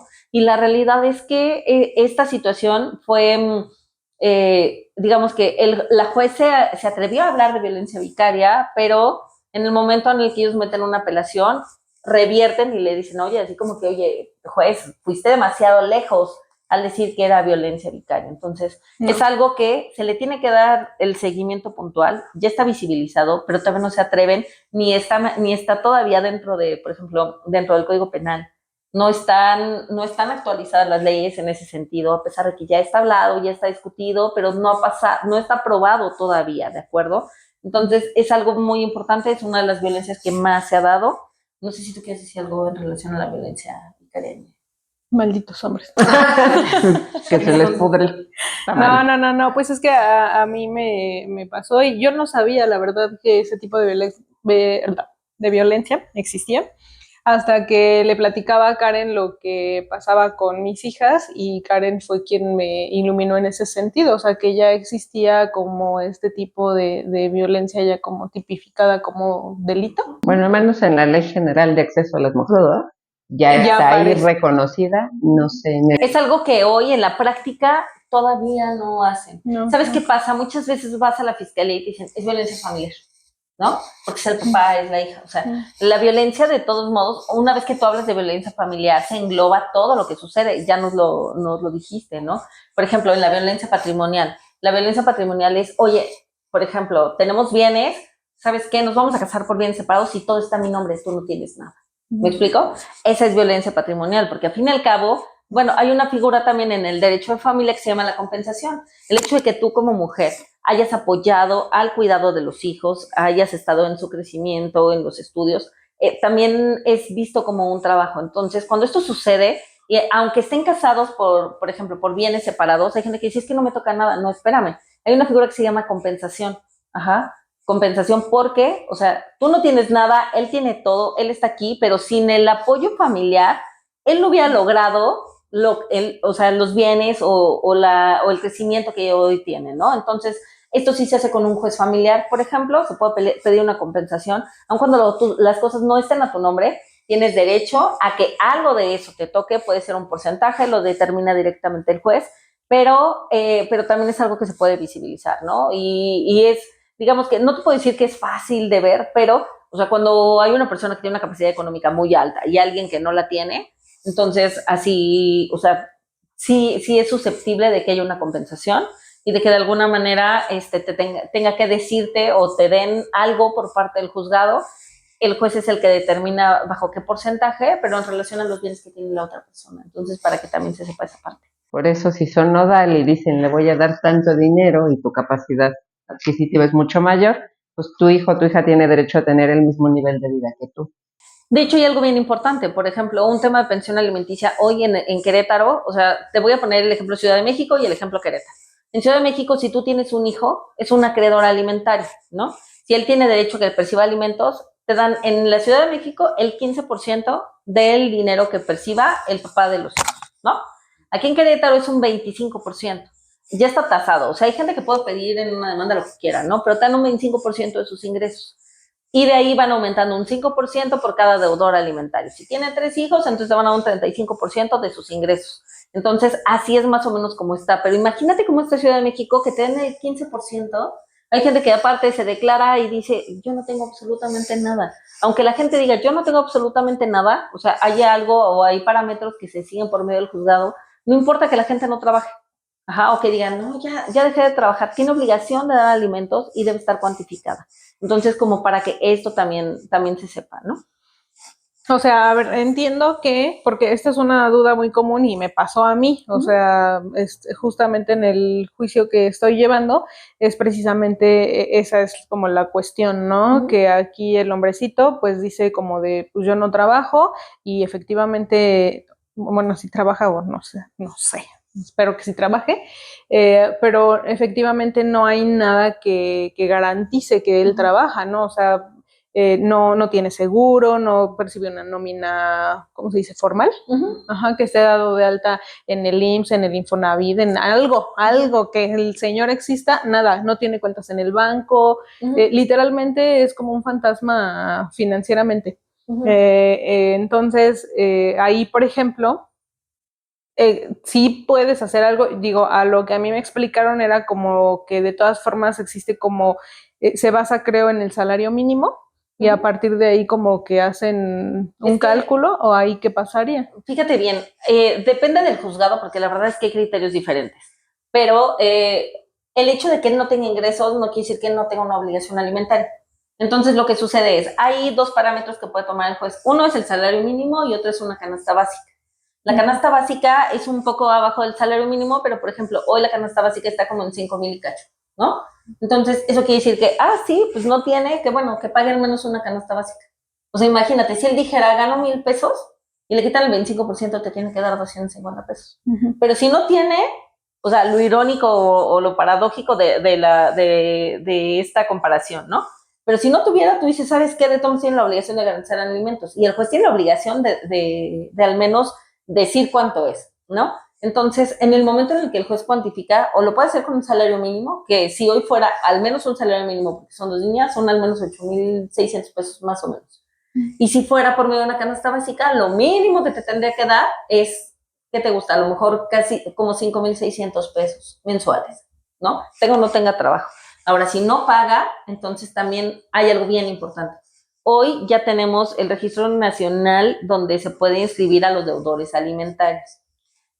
Si él, digamos que a lo mejor es un fantasma, pero no puede dejar de tener INE, si maneja no puede dejar de tener licencia, pero aparte los que están inscritos en este registro, por ejemplo, le quitan determinados beneficios, no pueden hacer determinados trámites. Aparte, cuando no pagan pensión y ya la tienen determinada, también es un delito. Ajá, es un delito. Entonces, al ser un delito, puedes denunciar por incumplimiento de obligación de asistencia familiar. Se le cuantifica. Sí es un delito de los pocos por los cuales puedes ir a la cárcel hasta que pagues lo que debes y garantices el dinero. O sea, tienes que no nada más pagar lo que te debe, sino garantizar también que no va a incumplir. Ajá. Entonces todo es, y aparte ya es una tachita a su expediente, ¿no? O sea, ya aquí, digamos que esa parte, o sea, sí hay cosas que se pueden hacer a pesar de que la gente diga o desaparezca o cambien de trabajo constantemente, porque también los hay, ¿no? O sea, hay quienes ya me encontraste aquí, me voy, me cambio de otro trabajo, voy, vuelo, entonces todo eso se puede hacer. Yo voy a preguntar cosas de mí, ¿verdad? Pero quizá alguien está mal en una posición. Claro, No, es que me quedé pensando ahorita eso que dices, ¿no? De que a pesar de que ya hay una pensión fijada, acá todavía no, ya en privado te preguntaré algunas cosas ya más personales, digo igual porque no sé cómo influyan en el proceso legal, dudo que nos vea, pero no queremos arriesgarnos. Pero entonces... Que se atenga a las consecuencias. Escuchaste. No, mi pregunta es, él está depositando, ¿cuánto te dije? ¿Como 800 pesos al mes? Ajá, entonces, la verdad es que yo no sé mucho de estas cuestiones, pero fui a los juzgados hace como 2 meses, no sé, algún día. Nunca había ido, o sea, nunca había, no a los juzgados, allá donde te entregan como consignaciones. Lo que, ándale, ahí. Entonces, nunca había ido y me entregaron la fabulosa cantidad de, ¿cuánto te dije? ¿Como 8,000 pesos? Del año. Un año. Y yo así. Claramente me dio algo, porque yo dije así como de, ¿es en serio que con 800 pesos él puede garantizar, con 800 pesos mensuales, que, pues sí, que yo no pueda meterlo a la cárcel, por ejemplo? Porque en teoría él se respalda en que sí está depositando y obviamente tiene sus boletas y tiene esa garantía de que sí lo está haciendo, pero pues no sé, o sea, me brincó mucho el que... ¿Estás de acuerdo que con 800 pesos no te sirve ni siquiera a veces ni para un día? Mandado. O sea, yo voy al súper y pago 3,000 pesos, no sé, ¿no? Mira, te voy a decir algo bien importante. La pensión alimenticia, lo que dice la ley, o sea, que obviamente es totalmente discorde con la realidad, ¿no? La ley dice que la pensión alimenticia comprende absolutamente todo lo que necesita un menor para poder subsistir. Es decir, salud, educación, vestimenta, ¿cómo se llama? Vivienda, o sea, todo lo que necesita entra dentro de la pensión alimenticia. Es un factor que jamás va a suplir ni te va a otorgar en realidad todo lo que un hijo necesita. O sea, esa es la realidad. O sea, no hay manera de que eso suceda. Entonces, incluso imagínate, si ellos lo tasaran a un salario mínimo, la verdad es que eso no le alcanza a los niños. O sea, con eso no viven. Hay gente que hace milagros con el dinero, la realidad, pero con eso no viven. No. Me queda muy claro. Pero eso es lo que dice la ley. ¿Qué es lo ideal en estos casos? Tratar de que de todos modos un juez, o sea, determine al menos, o sea, una cantidad mayor diciendo, oye, son 2 niñas, o sea, no hay manera que vivamos con 800 pesos, pero también hay incumplimientos de obligación parciales y totales. Hay gente que no paga nada, hay gente que paga un poquitito como para que se vea que medio paga, como él, ¿no? Pero eso no quiere decir que no haya un incumplimiento. El hecho de que él de todos no se vea inmerso en un tema penal, o sea, ya le causa una tachita, o sea, ya te denuncié por esto. Ahora, los alimentos también se pueden demandar de manera retroactiva. De tanto tiempo no me has dado. Entonces, no prescriben, el tema de alimentos no prescribe. Incluso, por ejemplo, hay niños que nunca percibieron nada, siendo adultos pueden demandar al papá y decir, oye, nunca me diste nada y ¿sabes qué? Págame. Todo eso puede suceder. Lo ideal en este caso es que cuando ya hay una cantidad determinada es cuando es más fácil darle seguimiento al proceso, decir, con esto que tú me quieres dar, no hay manera ni de que viva él ni nada. Y si da 800 pesos, entonces si de algún lado saca dinero, ¿de dónde? No sé qué van a la casa de él, me imagino, a entregarle como el documento de que ya tiene una demanda, no sé, la verdad. Como que ahí es que no voy a usar términos bien tontos, pero lo entrevistaron y en esa entrevista él dijo que ganaba 1,200 a la semana. Y yo así como, o sea, las chicas a las que yo les pago la guardería no ganan eso, que no joda, ¿no? El esposo de mi mamá que es albañil, no, o sea, es como ilógico, bien ilógico. O sea, el esposo de mi mamá que es albañil, cuando trabajaba bien, ganaba como, ¿cuánto habíamos dicho? Como 18,000 pesos al mes. Porque ganaba 4,500 a la semana. Entonces, o sea, incluso yo me guiaba con él. Te conviene más que él diga que no gano nada para que entonces te Se vaya cuantifiquen un sobre el poco más mínimo. sobre la canasta básica o sobre un salario mínimo. O sea, porque si él con lo poco que dice que gana, pues si de perfecto a mí no me alcanza, mínimo te hacen una canasta básica. Hay veces que el juez también como que dice, ay, no, pobrecitos, y luego dice, bueno, media canasta básica, ¿no? Entonces, ahí media es donde canasta básica. Porque tengan media vida digna. Pero imagínate si te dieran media canasta básica, que son 3,000 pesos. O sea, de 3,800, bueno. Pero es que mira, aquí el problema fue que él, desde que ellas estaban chiquitas hasta, ¿qué fue? Mayo del año pasado, siempre les dio 1,000 pesos a la semana, toda la vida. Entonces, te juro que yo por ahorrarme todo esto que está sucediendo, yo decía como de, hay quienes no dan nada. Y ya, ¿no? Entonces, afortunadamente no me hacía falta, nunca me ha hecho falta. Bueno, cuando me hizo falta no nos daba, entonces ahí le dejaba. Yo decía, bueno, ya.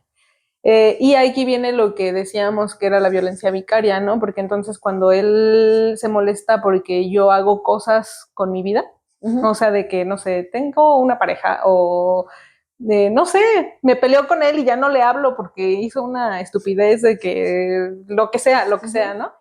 Es ahí en donde castiga ese dinero, ¿no? Y entonces es en donde, pues ahora ya no te doy.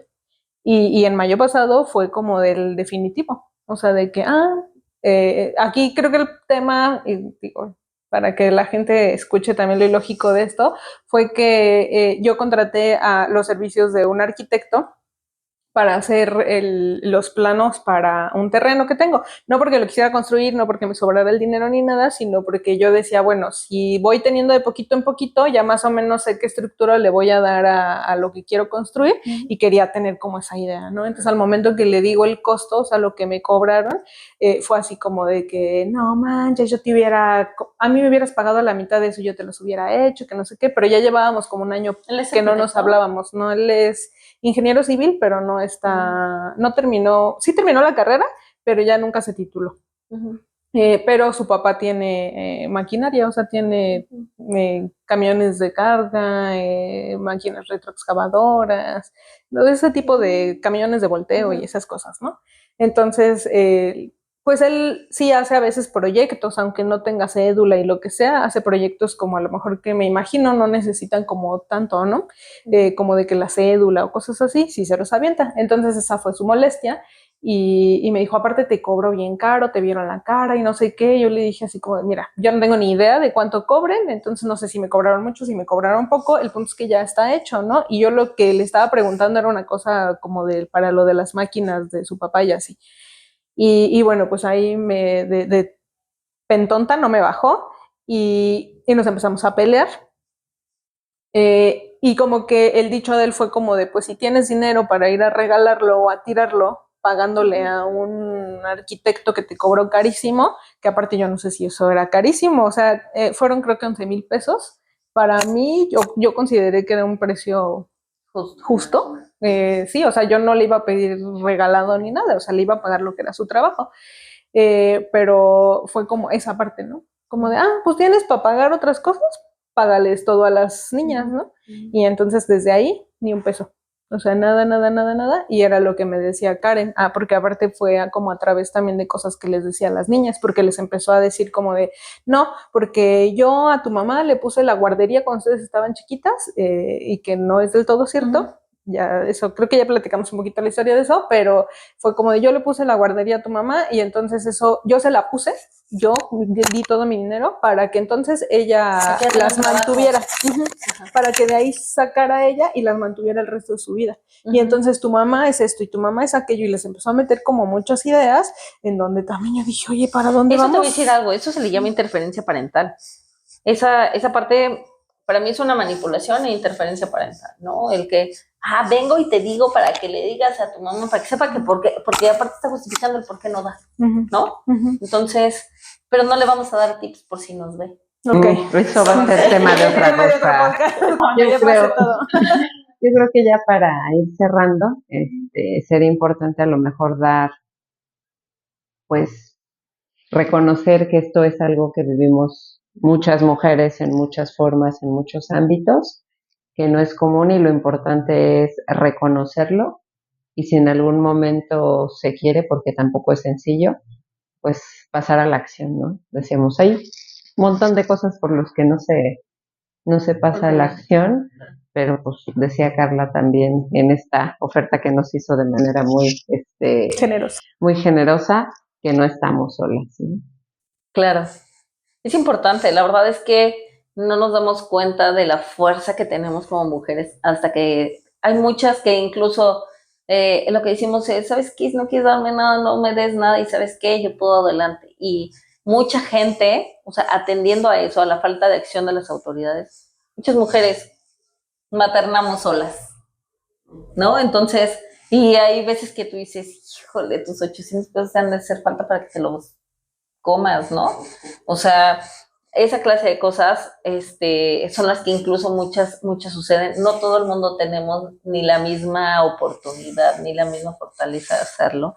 Pero lo que te decía, y con todo gusto, de verdad, o sea, lo dejo aquí abierto. Si alguien necesita una asesoría y viene por medio de ustedes, con todo gusto podemos platicar con ellas. Y la idea es justamente que una vez que visibilicemos, tratemos de que ocurra un poco menos. O sea, no me atrevo a decirte, vamos a erradicar, la verdad es que es algo muy complejo, tiene que ver con muchos factores de familia, de lo que uno ya trae de atrás, de cultura, del estatus socioeconómico, de dónde vienes, o sea, son muchos los factores, pero cada quien puede aportar con un granito de arena. Entonces, lo que necesiten, aquí estamos. Muchas gracias por invitarme. Muchas gracias. Sí, pues la verdad es que es un tema que queda bien corto porque podríamos, tú lo dijiste aquí, ¿no? Pasarnos horas y horas y horas y no concretaríamos, pero creo que al final es eso, ¿no? El mover un poquito la información como para que también nos demos cuenta de dónde estamos parados, de si estamos viviendo algún tipo de violencia, pues nos despierte como esa neurona que diga, aquí hay algo, y si nosotras no, o sea, si nosotras estamos pues afortunadamente bien, pero conocemos a alguna persona que lo esté viviendo, pues también el tener herramientas, ¿no? Como para platicarle qué es lo que está sucediendo, cómo lo está atravesando y qué existe para poder salir de ahí, ¿no? Desde un Instituto Queretano de las Mujeres que, aunque de verdad es como una embarradita o cosas muy poquitas en las que te pueden ayudar, pero que al final ahí están, ¿no? Para personas que no tienen de verdad ningún tipo de recursos. Incluso explotemos estas instituciones, ¿no? O sea, si también, empezamos a decir, oye, es tu obligación y necesito que me ayudes y hazlo, adelante, ¿no? Sí, claro. La Fiscalía también tiene refugios para mujeres víctimas de violencia, donde no te cobran nada, puedes salir en el momento que quieras, pero obviamente también tienen su reglamento, ¿no? Pero esos como requisitos vierten más como sobre te tienes que llegar muriendo o ¿a qué te refieres? No, la realidad es que la Fiscalía siempre te dice, cuando ven que es una cuestión de violencia, te ofrecen incluso la parte de, son lugares que que son, digamos que secretos, nadie sabe dónde están, pero son refugios para mujeres víctimas de violencia. Eso sí, nada más son para mujeres, ¿de acuerdo? Entonces, no es así como que, vayan a haber hombres víctimas. No, es meramente para mujeres y sus hijos, donde puedes estar, donde la fiscalía obviamente no, pues no puedes decirle a nadie en dónde estás, pero son en casos extremos. La realidad es que sí también, sí lo ofrecen en el momento en el que te inician una denuncia, te pueden ofrecer estos espacios, igual que en el Instituto Querétaro a las mujeres. Entonces, lo que también valdría la pena es, oye, pues hay que explotar estos espacios, ¿no? O sea, obligarlos también a que hagan su trabajo, a que ejerzan las funciones y a que ese recurso sea empleado en lo que pues para lo que es, ¿no? Sí, claro. Y también yo creo que es muy importante, aquí abajito vamos a dejar el contacto de Carla, claro que sí. Para que también, digo, si lo requieren como apoyo en asesoría, ella ya lo ofreció, pero igual, ¿no? O sea, si algún proceso legal o cualquier cosa que quieran ustedes contratar, pues también siempre la tomen como opción.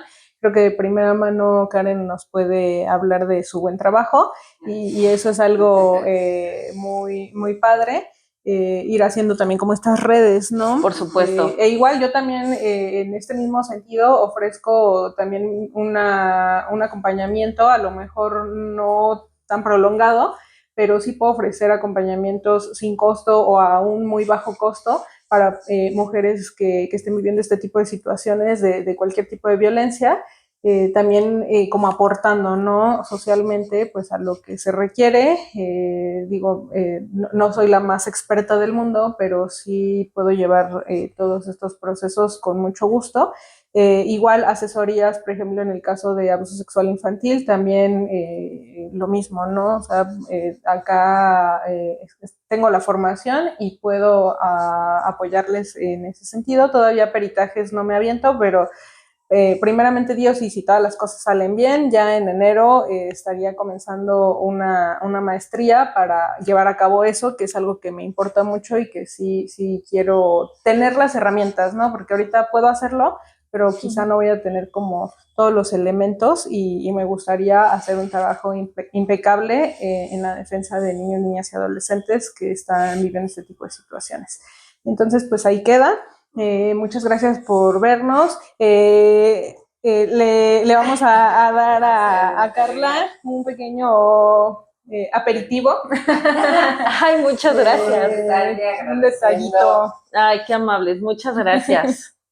Aquí y bueno, mujeres ordinarias. Mujeres ordinarias. Gracias. Muchas gracias por haberme invitado, de verdad, no, y por un espacio con digamos que con la poca experiencia que tengo, pero de verdad esperamos que si hay gente que nos está escuchando y ha sido, digamos que se vio reflejada en algo de lo que platicamos el día de hoy, pues poco a poco vamos haciendo la diferencia. Así es. Y si alguien se quiere sumar también, en dar algún tipo de asesorías en este sentido, son totalmente bienvenidas y pues estaremos por ahí pasando sus datos. Yo me sumo a Hermana Duende porque armar una conferencia de prensa, algo. Hacer mediáticas las cosas. No, de que muchas gracias a ti. Muchas gracias. Hecho con mis propias manecitas. Espero qué amable, qué rico, gracias. Está increíble el detalle, muchas gracias. No vendo pasteles, pero sí, miren, no, está padrísimo. He compartido una foto, muchísimas gracias. Muchas gracias amigos, sí, nos vemos en el próximo capítulo. Cuídense, bye.